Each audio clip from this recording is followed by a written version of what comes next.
What is up, you guys? Welcome to the CrepePro kitchen. We are so excited to have you here. You've got your crepe pan ready to go, and it's time to show you guys how to make some crepes. If you didn't season your pan yet, definitely go ahead and do that. We've got another video about that.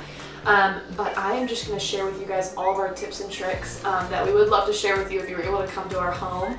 There's just a lot of you, so we thought making a video is the next best thing. So the first things first, let's make sure that you've got all the tools that you need. So we've got our batter spreader, that's super important. Obviously you have your crepe pan, and then you're set up at a stove or with some kind of a burner.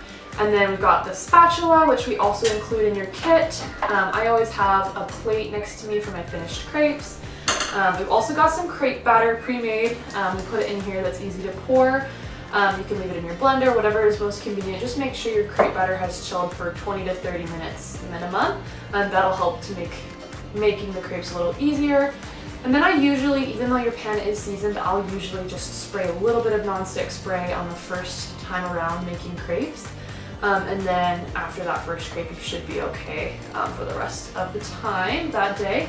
And then the last thing is I have some water in this bowl here. We kind of do this test because the heat of the pan will really determine how well and how easily your crepes will cook. So because I just finished seasoning this new pan, it's already pretty much warmed up. So it's really, really important that you don't start with a cold pan and that your pan isn't too hot.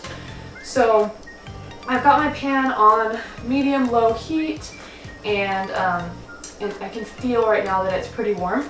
I'm going to take some water. Obviously you don't need a bowl of water for this. You can just grab some from the stove, but you can kind of hear that when I splash a little bit of water, it kind of dances, it sizzles. You can tell the pan is hot enough. If I were to just take some water and throw it on, kind of like if I threw it on this plate and nothing happens, you don't hear anything, you know the pan's not hot enough. But then if it's like going nuts and tons of steam, it may be a little too hot. So we know that our pan is heated up and ready to go. And then I'm going to go ahead and put a little bit of cooking spray, and then we'll start our spinning. So just a really small amount of spray should be good because it's already seasoned. And then with the batter, one good piece of advice is don't skimp out on the batter. Make sure you use enough because that will make it easier to spin your first crepe. And don't be intimidated. A lot of times the first crepe is the hardest, but once you get past that, you're good to go. So we'll go ahead and get started. Usually maybe a quarter cup to a half a cup of batter, just depends. You'll get used to what works best for you. And then I'm just gonna spin around and just try to be as loose as you can with your wrist. Spin kind of quickly, and you can see, if you were looking up close, you can see that there's lots of little bubbles, and so I know that the crepe is cooking quickly, which is a good thing. So now I have my spatula, and I'm going to go ahead and kind of prepare for the flip. So the first thing I do is I go around all the edges and just make sure that they come up pretty easily. So because this is the first crepe, the pan may still be heating up a little bit, so it might need to cook for about a minute, but once you get going, crepes should be cooking in about 30 seconds. So it's a pretty quick process. And then flipping is the second hardest part of making a crepe. So you'll want to make sure that your spatula is level with the pan, and just slide that under, lift, and flip.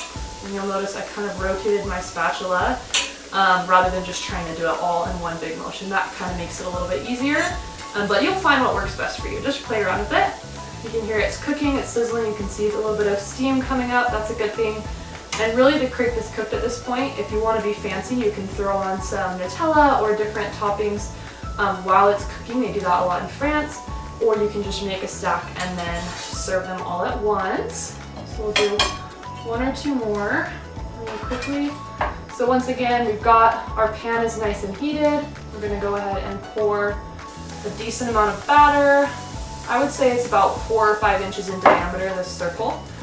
And then give a nice spin.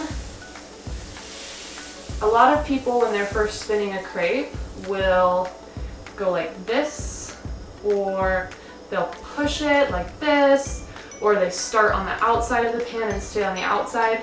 My biggest and best advice would be start in the middle, have it maybe at a 45-degree angle, kind of more parallel than upright, and then just spin gently and kind of imagine that you're like walking a dog. This is the leash and you're just pulling it behind you. So definitely takes some practice. And then this one's cooking a little faster, so I can see there's lots of little bubbles forming. It is good to go. So I slide under, carefully lift, and then flip it and rotating that spatula again. Awesome, they look great, golden brown, delicious, ready to be decorated. My other tip for you is, a lot of people don't know this, but cleaning your tea handle, I've got a damp paper towel right here.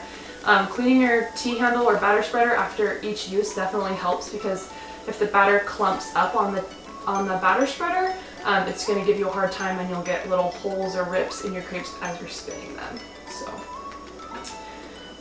yeah, we'll maybe do one more and then we'll call it good. Okay, we've got our batter.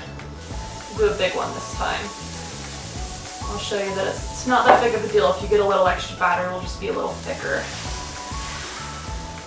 And you just keep spinning until it's all flat. One other piece of advice is, if you start spinning and you notice lots of little like holes or gaps in the crepe, you can grab your batter and you can fill in the holes and then spin over it. So you'll learn that crepes can be pretty forgiving. You just gotta stick with it. Like I said, the first couple tries is always tricky, but once you get the hang of it, it's very addicting to spin some crepes. So because I made a bigger crepe this time, we'll let it cook a little bit longer and just get the edges ready for the flip. But I can see that it's kind of still sticking over here, and so it's not cooking quite all the way. We also have a pretty small burner that we're using, and so if you have a big gas stove at home, you probably won't run into this problem. But we'll go ahead and slide under, lift, and then rotate as we flip. So there you have it. That's kind of my basic tips and tricks. Of course, you can always message us, let us know if you have any questions. It can be tricky, and we get that. My first crepe went straight into the trash after I made it. It didn't even resemble a crepe at all. So don't be embarrassed. Always feel that you can message us if you have questions. But we hope you guys enjoy spinning your first crepe.